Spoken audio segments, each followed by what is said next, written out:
Hey YouTubers, welcome back to the channel. My name is JC. This is the Pure and Redneck DIY channel. I hope this video finds you well. Welcome back to the garage. Today we're going to be doing another Ford Maverick video. I'm going to be showing you how I install a trailer hitch on my 22 Ford Maverick.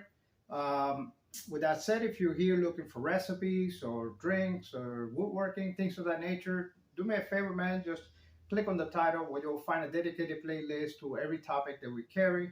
Also note that I'm in the process of redefining those playlists to make the content more accurate based on their title.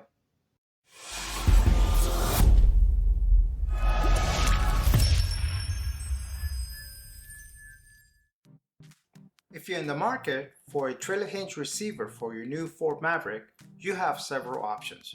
Until very recently, the Ford OEM piece was the only choice. Perhaps that's why it's often sold out. As of June of 2022, the number of aftermarket trailer hitch receivers for the Ford Maverick has increased dramatically. But before you click on the buy button, know that many of these look very light. In the past, I've had issues with cracking and rusting with many of these light-duty aftermarket options. On the DIY side of things, there are several universal solutions at a fraction of the cost that need consideration. This is the one I chose, but if given the choice to do it all over again, I would have probably chosen this one, simply because the way it fits on the truck. With that said, and before we move forward, know that you are welcome to call me a jackass for the way I went about this installation. I have the tendency to overbuild things. In hindsight, many of the things that I'm going to be showing you are redundant and completely unnecessary. But nevertheless, I hope that the information provided is still helpful. Regardless of what unit you choose, there's a good possibility that you're going to have to remove the rear bumper cover. Many have expressed concern about doing this, but note that the procedure is quite simple. In fact, removing the dummy hitch cover is probably more troublesome than removing the bumper cover itself. To remove the dummy hitch cover, we need to drill out the two rivets at the bottom, and then unhinge the clips holding it. Do this by prying the tabs with a flat screwdriver and hitting it towards the front of the vehicle. To remove the bumper cover, we'll need a 7 and an 8mm socket. There are 4 8mm screws. 2 are between the tailgate and the bumper, and the other 2 are hiding inside the tail light cavities.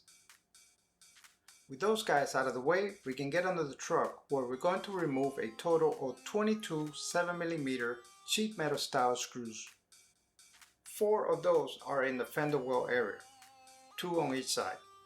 The rest is on the undercarriage. The first thing we need to do is remove this panel on the passenger side.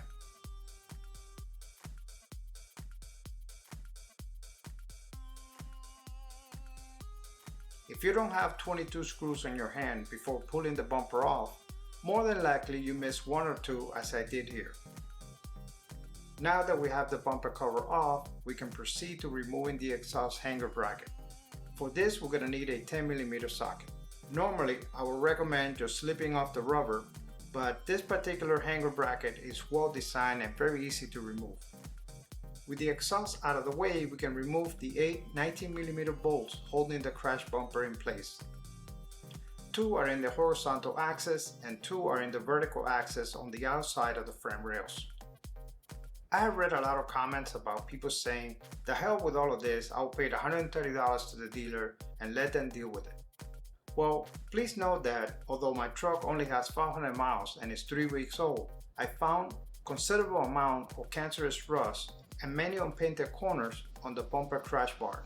Without any doubt, this will eventually result in major rust, especially after backing up into a saltwater boat ramp. If you don't know what cancerous rust is, that is when you paint a part that is already rusted without addressing the rust. This forces the rust to eat into the metal rather than surfacing. By the time the rust surfaces, the part has substantial amount of damage.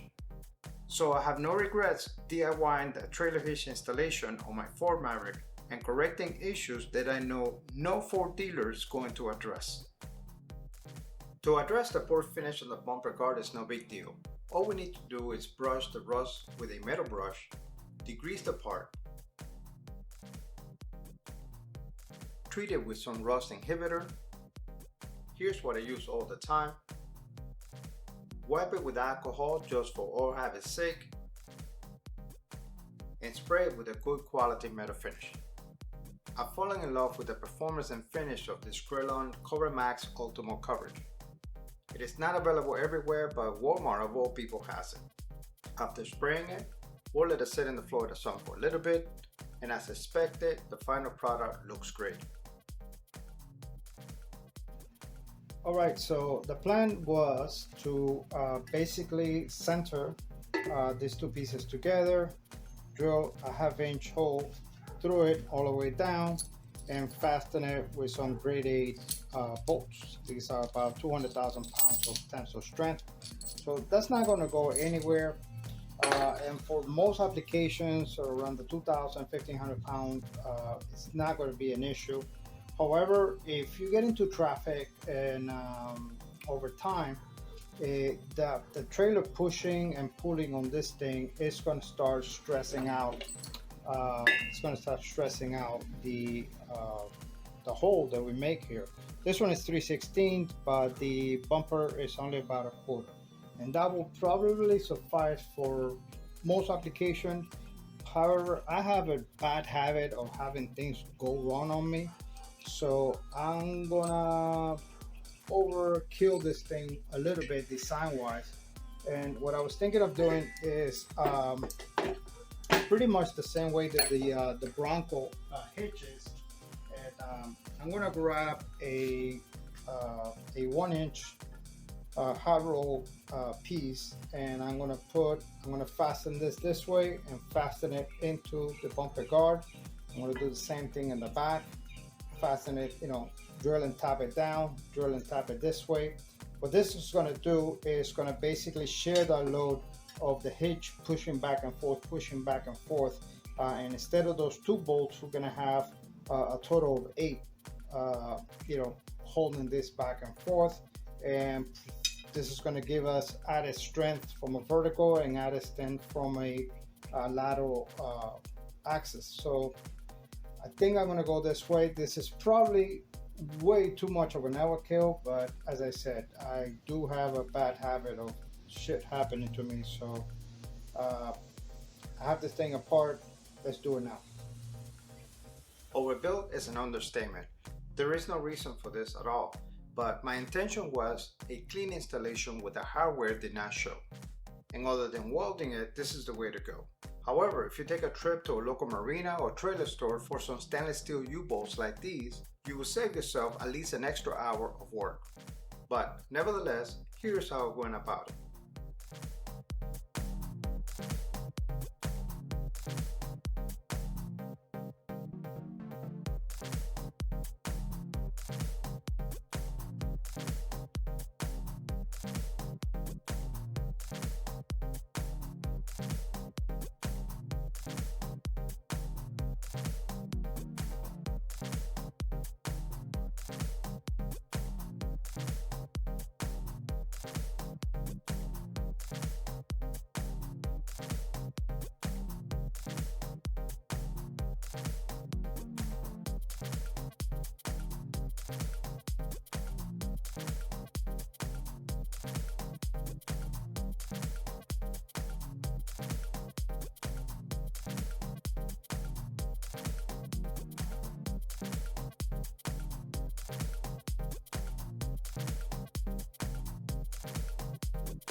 I know some folks are going to ask if the bumper guard is safe to pull a trailer. Well, the whole idea of a bolt-on unit came after 𝐡𝐢𝐭𝐜 posted this post on the Maverick Truck Club forum. A few days later, I ran into a lariat in Fort Myers and discreetly was able to put a caliper to the wall thickness of the OEM hitch receiver. Although I'm unable to measure the tensile strength of the metal, both parts are identical in material gauge, dimension, and looks. Folks, here's the final product, and no, it is not off center, but the opening of the bumper is. Once the plug for the trailer lights gets here, I am looking forward to making an insert so it doesn't look so odd. But this is pretty much it for the installation of the trailer hitch on my 22 Ford Maverick. I thank you for watching, and I look forward to seeing you on my next video.